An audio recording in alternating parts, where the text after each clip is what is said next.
rápido e devagar. O psicólogo e vencedor do Prêmio Nobel em Economia, Daniel Kahneman, explica o funcionamento da nossa mente e como os dois sistemas que dirigem nossos pensamentos funcionam. O sistema 1 é rápido, intuitivo e emocional. Já o sistema 2 é lento e mais lógico. Segundo a obra, entender como essas duas formas de pensar funcionam pode nos ajudar a tomar boas decisões pessoais e profissionais. O autor revela onde devemos ou não confiar em nossa intuição e como podemos nos beneficiar dos pensamentos lentos ou rápidos. Ele nos mostra como nossas escolhas são feitas e como podemos fazer as decisões serem mais conscientes. Vem com 12 minutos entender como nossa mente trabalha e aprender a tomar decisões melhores. Os dois sistemas que controlam nossas atividades mentais. Nossas atividades mentais são controladas por dois sistemas diferentes, o intuitivo, sistema 1, e o racional, sistema 2. O sistema intuitivo é rápido e produz respostas quase instantâneas. Já o segundo sistema é programado para pensar, analisar, avaliar e então responder. É normal acreditar que nossas decisões são direcionadas pelo sistema racional, mas a verdade é que o sistema intuitivo, que é praticamente involuntário, é a base para a maioria das nossas decisões, mesmo aquelas que tomamos utilizando o sistema racional. O sistema 1 é o pensamento involuntário, que tira conclusões utilizando conhecimento relevante. Por exemplo, quando você vê a operação 3 vezes 3 em um quadro, automaticamente pensa na resposta correta. Você tem essas respostas involuntárias várias vezes ao dia, e na maioria das vezes nem está ciente de que são resultados do sistema 1 trabalhando em seus pensamentos. Por mais que você possa controlar se quiser, algumas atividades funcionam de maneira automática graças ao sistema 1, como piscar ou andar. O sistema 2 precisa de sua total atenção para realizar a tarefa. Normalmente, quando você faz algo que não é uma reação automática ou reflexiva, o sistema 2 age. Por exemplo, se você está procurando um amigo em uma multidão ou cantando uma música. Como ambos os sistemas afetam nossas decisões? Em diversas situações, os sistemas trabalham juntos. Quando você está prestando atenção extra enquanto dirige de noite, por exemplo, ou quando você se esforça para ser respeitoso mesmo estando nervoso. Você não está ciente, mas sua mente está trabalhando com os dois sistemas. E na realidade, quando você realiza qualquer atividade mental, é muito difícil descobrir se o sistema 1 ou o sistema 2 estão em operação. Lembre-se disso, o sistema 1 funciona em piloto automático o tempo todo, e o sistema 2 precisa ser chamado para agir. O sistema 1 te dá sinais, impressões, sentimentos, intuições, baseados nas ideias e crenças formuladas pelo sistema 2. Quando o sistema 1 não consegue resolver um problema, chama o sistema 2 para ajudar. Por que é importante saber a diferença entre os sistemas? O sistema 1 pode chegar a conclusões precipitadas, podendo cometer erros em muitas situações. Acalme seus pensamentos com o sistema 2, e você não só aumentará a probabilidade de pensar de maneira mais precisa e apropriada, como também pensará de maneira mais eficiente. Por exemplo, quando você utiliza apenas o sistema 1 ao procurar por um parente no aeroporto, você passa o olho por todas as pessoas que cruzam seu caminho, procurando por um rosto familiar. Mas se você utiliza o sistema 2, pode filtrar conscientemente aquelas pessoas que têm cabelos pretos ou óculos, já que seu parente não possui nenhuma dessas características. Além disso, a procura é mais rápida e mais eficiente também. Nossos julgamentos não são sempre objetivos. Nossa mente está condicionada a ser sempre otimista, mesmo quando não há garantias de bons resultados. Quando tomamos uma atitude arriscada, podemos ainda assim demonstrar confiança por causa do nosso otimismo equivocado. Ele atrapalha nossa habilidade racional de calcular os riscos, aprendida com os erros passados ou com os conselhos de especialistas na área. Esse sentimento de otimismo ilusório nos impede de investir tempo e planejamento adequados. O otimismo nos dá a falsa impressão de que temos grande controle sobre a situação, mas isso pode não ser verdade. Enquanto a falta do pensamento objetivo é perigosa em muitas situações, a subjetividade nos ajuda a tomar boas decisões e a julgar as coisas corretamente. Pense na subjetividade como o elemento que mantém as coisas balanceadas e as coloca em perspectiva. Observe como olhar para essa situação de uma maneira puramente objetiva pode mudar nossa perspectiva. Imagine que uma pessoa que ganha R$ 100 por semana perde uma nota de R$ 50.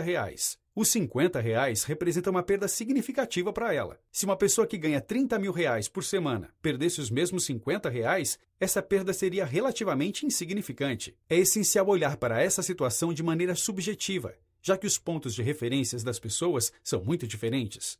O que você precisa aprender é que a lógica e os fatos puros nem sempre devem ser utilizados para chegar a conclusões ou julgamentos. As circunstâncias de uma pessoa, seu estado de espírito e outros fatores também devem ser considerados. As influências externas podem impactar nossas escolhas e julgamentos. Influências externas impactam de maneira significativa nossos julgamentos e escolhas, mesmo que não tenhamos consciência disso. Nossa mente responde a situações com base em nossas experiências anteriores. Por exemplo, você provavelmente pensa que fez um bom negócio comprando um produto que baixou de 40 para 35 reais. No entanto, você não acharia que os 35 reais eram um bom negócio se você visse o mesmo produto vendido a 30 reais. De maneira similar, você tende a não gostar de uma pessoa quando sua primeira interação com ela foi desagradável, porque a sua mente está preparada para não gostar dela. Outra influência que afeta nossos processos de pensamento é nossa resposta emocional. Quando estamos expostos a notícias ruins sobre assuntos específicos, nós normalmente deixamos que nossas emoções atrapalhem nosso julgamento. Por exemplo, se estamos lendo no jornal sobre a queda de um avião, começamos a sentir que os aviões não são seguros, mesmo que as quedas sejam extremamente raras. Nossa mente inconscientemente começa a acreditar naquilo, mesmo que não seja racional na maioria das vezes. Entender como e onde isso acontece nos dá o poder para diminuir essa tendência reflexiva e tomar decisões melhores, mais lógicas e mais precisas. Por exemplo, imagine que você está fazendo uma prova de múltipla escolha e que há uma pergunta com 4 opções de resposta. Se você não tem certeza sobre a resposta, provavelmente marcará aquela que lhe parece mais familiar. Isso acontece porque nossa mente assume automaticamente que o que é familiar deve ser verdade também. Se você utilizar seu sistema 2, terá muito mais chance de utilizar o raciocínio lógico e chegar a uma resposta utilizando um processo bem mais prático. Da mesma maneira, se você aplicar o pensamento racional para pensar na queda dos aviões, você vai perceber que as chances de acontecer com você são relativamente baixas. Nossas emoções influenciam nosso processo de tomada de decisão. As emoções possuem um papel-chave, impactam no processo de decisão. Os estereótipos, as suposições e sua intuição são métodos muito comuns de tomada de decisão e mostram o impacto que essas heurísticas possuem em nossas escolhas. O processo de pensamento do Sistema 1 fica calculando as perdas, ganhos, riscos e recompensas e inserindo as emoções nos resultados. Seja por medo ou arrependimento, ou para passar uma impressão de que somos especialistas, nossas emoções influenciam nossas decisões de maneira significativa. As emoções também impactam nossas decisões e julgamentos de outras maneiras. Podemos responder a diferentes situações dependendo da maneira como são apresentadas, mesmo que isso seja inconsciente. Isso significa que a situação ou evento que possui maior conexão emocional conosco é normalmente aquela que chama a nossa atenção. Isso acontece porque a situação chama uma memória associativa através do Sistema 1. Nossa mente processa o que a memória associativa transmite e toma decisões. E com isso, nem todos os fatos importantes podem ter a importância que deveriam ter. Por exemplo, médicos podem ser mais propensos a optar por um procedimento se souberem que a taxa de sobrevivência é de 90%, do que se souberem que a taxa de mortalidade é de 10%. A associação feita nesse caso é a sobrevivência, que é um resultado positivo para o médico. Isso faz com que o Sistema 1 dê um peso maior às decisões positivas. Devemos forçar nosso Sistema 2 a trabalhar para analisar os fatos reais para nossa tomada de decisão, ao invés de deixar que nossas emoções tomem o controle. Só assim poderemos superar essa influência em nossas escolhas. Nosso cérebro procura seguir o caminho mais fácil. Quando somos confrontados com uma situação, a resposta humana típica é a de escolher o caminho mais fácil, ou seja, evocar nosso Sistema 1. Nosso cérebro tem a tendência de seguir o caminho com a menor resistência. Então, mesmo quando você é confrontado com uma situação que parece diferente, seu cérebro vai aceitar a explicação menos confusa. Duvidar de algo, ou simplesmente não acreditar em algo, é uma tarefa que exige muito esforço para nosso cérebro. Então, o Sistema 1 tem a tendência de apresentar a situação da melhor maneira possível, de uma maneira que você consegue acreditar. Em indivíduos ansiosos, o Sistema 2 é normalmente mais funcional. Essas pessoas podem pensar e analisar tudo em excesso e duvidar de cada decisão que tomam. Ainda assim, esses indivíduos também dependem do Sistema 1 em muitas situações, mesmo que não estejam cientes disso. Isso acontece quando escolhem o caminho mais fácil. Por exemplo, quando possuem 2 possibilidades diferentes de rotas para chegar a um hotel. Eles, instintivamente, escolhem a rota mais familiar. Esse impulso por escolher o caminho mais fácil pode significar que nosso primeiro instinto é ingênuo. O Sistema 2 só entra em ação quando você está em uma situação muito confusa ou quando você percebe que uma crença é falsa. Ele desacelera seu processo mental e gera o pensamento analítico e o raciocínio lógico. Precisamos encorajar nossas mentes a olhar além das influências e padrões, observando os fatos disponíveis, ignorando os sentimentos, impressões e palpites. Nossa intuição deve ter uma base sólida. Nem tudo o que acontece faz sentido, e nem sempre conseguimos fornecer uma explicação racional para tudo. Mas nossa mente tenta criar uma história para tornar cada situação mais plausível. O fato é que, para que as coisas sejam mais fáceis de entender, nossa mente cria ilusões. Portanto, a informação na qual acreditamos pode ser, na verdade, uma ficção criada pela mente. Essa história inventada pode, então, se tornar aquilo que chamamos de intuição. Como resultado desse sentimento forte, você poderia acabar tomando uma postura em determinada situação, que é completamente contrária aos fatos reais do caso. E isso é claramente um problema. Porque se suas decisões ou julgamentos não são baseados em fatos reais, elas podem ser inapropriadas ou estarem erradas. Isso significa que o sentimento ou a intuição são apenas falácias? Nem sempre. A intuição existe, especialmente a chamada intuição do especialista. Contudo, esse sentimento ou intuição surge de uma grande experiência em sua área de especialidade. Por exemplo, um médico muito experiente pode intuitivamente sentir que seu paciente tem um problema particular. Isso pode não ser aparente para outro médico que é relativamente novo nessa área de atuação. Esse tipo de intuição surge das reflexões da mente, do reconhecimento instintivo de padrões familiares. A intuição pode ser confiável quando vem de um especialista na área, que oferece previsibilidade suficiente para criar tais padrões. No caso de um médico, ele viu inúmeros pacientes com sintomas similares em sua carreira, e essas experiências estabelecem as bases para seu diagnóstico aparentemente intuitivo. Devemos então ter cuidado para só depender de nossa intuição quando temos uma base sólida para confiar em nossos sentimentos. Por exemplo, a intuição de uma mãe pode ser confiável, pois ela conhece seu filho muito bem. Em contraste, um sentimento intuitivo de que alguém que você conhece pode sofrer um acidente de carro é provavelmente apenas um medo irracional. A teoria da perspectiva explica o que motiva nossas decisões. Daniel Kahneman ganhou o Prêmio Nobel em Economia por essa teoria, que desafiou o antigo conceito chamado valor do dinheiro, que economistas apoiaram por anos. A teoria da perspectiva afirma que 1. O valor do dinheiro pode ser medido apenas com base no ponto de referência de cada indivíduo. 2. Cada indivíduo não é sensível a um grau idêntico de perdas monetárias. E 3. Ninguém gosta de perder dinheiro. Graças ao nosso sistema 1 de resposta, o medo de perder dinheiro supera a satisfação de ganhar dinheiro praticamente todas as vezes. Isso induz nossa mente a deixar passar grandes oportunidades porque somos contrários à perspectiva da perda. Essa é a razão pela qual o investidor pode hesitar em vender ações, mesmo sendo evidente que o preço está caindo. Sua aversão às perdas impede que ele venda quando o preço cai abaixo do valor pelo qual ele originalmente pagou pela ação, deixando o preço cair ainda mais até que o investimento esteja verdadeiramente no vermelho. Outra demonstração dessa aversão às perdas é o efeito dos recursos, que diz que humanos atribuem mais valor para coisas simplesmente porque nós as possuímos. Nós acrescentamos um valor fictício para as coisas que já possuímos, pois quando precisamos vendê-las, tendemos a procurar por um valor que é bem maior do que o verdadeiro. Por exemplo, se você estivesse tentando vender um relógio antigo que pertenceu a seu pai, o preço que você esperaria por ele poderia ser bem maior do que quanto um comprador justo estaria disposto a pagar. Você inconscientemente adiciona um valor fictício para o valor real do relógio, por causa de seu apego a ele e pela associação que ele tem com seu pai. Essa associação não possui valor algum para o comprador, então ele não vê uma justificativa para seu preço. Nosso medo inerente de que estamos perdendo algo nos motiva a compensar essa perda, assegurando um valor maior que o justo.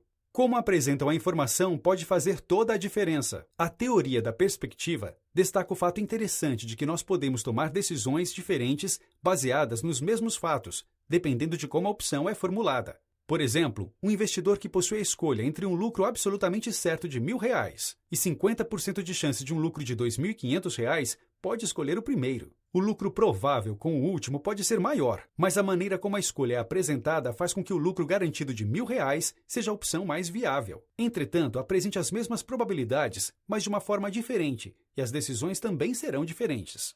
Quando o mesmo investidor possui a escolha de uma perda definitiva de R$1.000 contra uma chance de 50% de que não perca nada, ou de que uma perda de R$2.500 ocorra, escolher o último demonstra maior comportamento de risco quando comparado com o exemplo anterior.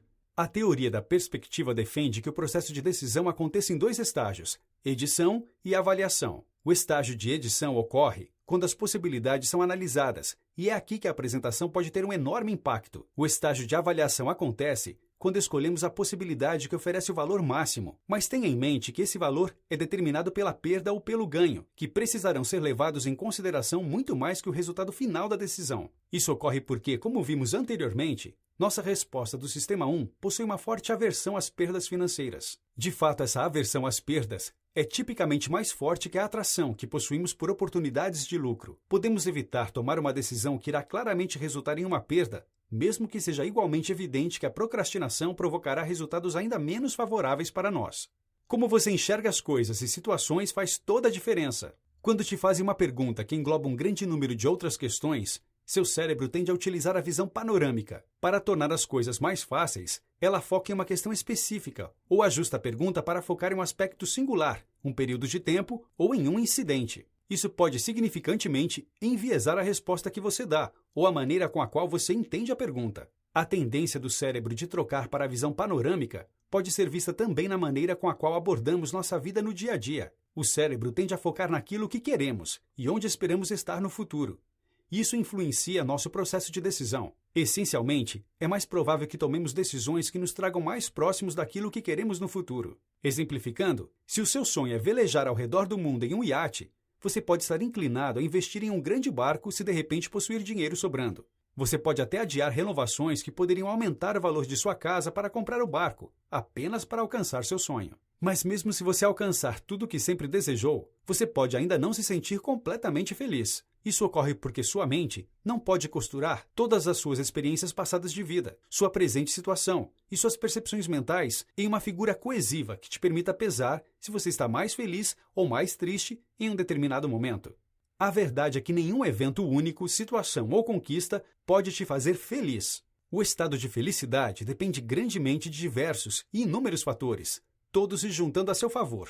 Você poderia pensar, por exemplo, que seria feliz em seu trabalho se apenas possuísse um salário maior. Mas mesmo que seu chefe te dê um aumento de salário inesperado, você não irá imediatamente amar seu trabalho. Existem, sem dúvidas, diversos outros fatores em jogo que podem estar te impedindo de ser feliz. Sua satisfação com sua função, o sentimento que você tem trabalhado mais que seus colegas e seu relacionamento com seus colegas, por exemplo. Reconhecer essa falácia te ajuda a entender que mesmo quando sua mente está dizendo que as coisas estão ou não favoráveis, a realidade pode ser completamente diferente. Precisamos abandonar a visão panorâmica em favor de uma visão mais holística das nossas situações e experiências. Nossa percepção é moldada por nossas experiências. Somos compostos por dois seres distintivos: a experiência real pela qual passamos, o ser que experimenta, e as memórias que nós subsequentemente criamos e mantemos da experiência, o ser que lembra. Essa dualidade causa ilusões cognitivas, em que a experiência real que tivemos pode estar obscurecida pela memória que é deixada para trás. Tipicamente, você se lembraria de um jantar de encontro que terminou mal como uma experiência horrível, mesmo se a primeira hora que precede o final terrível fosse incrivelmente romântica. Uma refeição medíocre, que foi acompanhada por uma sobremesa espetacular, pode permanecer em sua lembrança como uma refeição fantástica. Uma peculiaridade dessa heurística é que a duração da experiência não parece fazer diferença alguma. A memória da experiência que ficou para trás consegue colorir a experiência em si em todos os casos. Em particular, a porção final da experiência é aquilo que fica em nossa mente, e é isso que determina como vemos essa experiência como um todo. É importante dizer que essa conclusão final, a qual chegamos sobre a experiência, influencia como tomamos as decisões futuras. Na realidade, essas decisões futuras estão sendo tomadas com base em nossas memórias das experiências e não nas próprias experiências reais. Olhando para isso de uma maneira diferente, podemos ver como isso coloca uma ferramenta poderosa em nossas mãos: memórias. Garantindo que nós constantemente criemos memórias valiosas de nossas experiências, podemos incentivar nossa mente a sair dessa ilusão, memória sobre experiência. Quando você começa a se tornar ciente de suas experiências ao passar por elas, você começa a conscientemente refletir naquilo que está fazendo. Agindo assim, você cria um conjunto de memórias que estão mais em sincronia com a experiência real e são, portanto, representações mais fiéis do que aconteceu. Essas memórias agora formam também uma boa base para a tomada de decisão futuramente. Esse é um fator crítico a ser lembrado: balancear nossas memórias, por exemplo, nossa versão do que aconteceu, e nossas experiências, por exemplo, o que realmente aconteceu. É muito importante. Acertar o balanceamento correto entre esses dois é exatamente aquilo que precisamos fazer para melhorar nossa habilidade de tomar decisões corretas e para subjugar as influências que podem distorcer nossas faculdades de tomada de decisão. Notas finais. O sistema 2 é chamado para agir apenas quando estamos em uma situação ou evento que requer algum pensamento complexo ou alguma análise. Mesmo quando usamos constantemente o sistema 2, o sistema 1 ainda pode distorcer nossas decisões. O autor apresenta diversas heurísticas para mostrar como reagimos de maneira irracional em diversas situações. Isso acontece por sermos influenciados inconscientemente por uma variedade de fatores externos e experiências de vida. Quando entendemos mais sobre essa influência inconsciente, podemos entender como as decisões irracionais ocorrem e o que devemos fazer para evitá-las. Para tomar decisões racionais e sensatas, precisamos tomar cuidado com as influências que podem impactar nosso sistema 1 e precisamos também envolver nosso sistema 2 no processo. Devemos permanecer conscientes de nossas experiências para termos a certeza de que nossas lembranças estão de acordo com a realidade. Só assim basearemos nossos julgamentos e decisões em fatos e experiências verdadeiros. Dica do 12 minutos. Se você quer aprender mais sobre como nosso cérebro funciona, recomendamos também a leitura do microbook Foco, de Daniel Goleman.